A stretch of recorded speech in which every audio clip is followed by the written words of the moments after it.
L'année dernière, j'ai fait une grosse miche de pain en forme de citrouille, alors je me suis dit que cette année, j'allais faire des petits pains en forme de citrouille. Est-ce que ça va être une réussite ou une catastrophe? On va voir.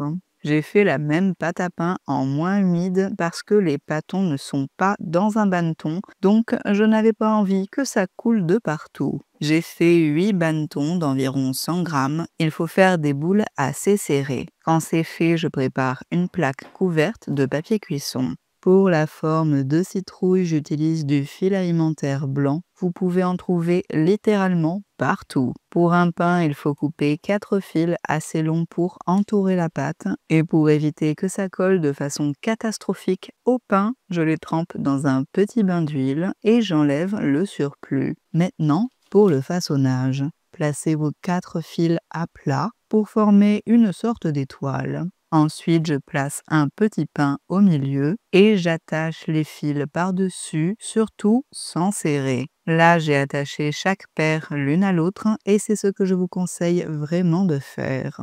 Vous pouvez aussi faire des citrouilles avec 3 fils au lieu de 4 et ici j'ai voulu réunir les fils et utiliser l'un d'entre eux pour les nouer tous ensemble comme un petit baluchon sans les attacher entre eux, sauf que vous verrez pourquoi c'est bof. C'est long à faire. Mais voilà mes 8 petits pains. Dès qu'ils sont faits, je fais chauffer le four et je les enfourne. Après cuisson, voilà à quoi ils ressemblent. Et le problème avec ma deuxième méthode pour les fils, c'est qu'avec la pâte qui monte, les fils se sont enlevés, tout simplement, ils ont glissé. Du coup, certains pains ressemblent plus à des trèfles qu'à des citrouilles, mais d'autres sont assez mignons quand même. Pour enlever les fils, plutôt qu'arracher, je vous conseille de tirer doucement, ça permet d'éviter l'adhésion des fibres. Bon, et le plus important quand même, est-ce que le pain était bon? Oui, très très bon.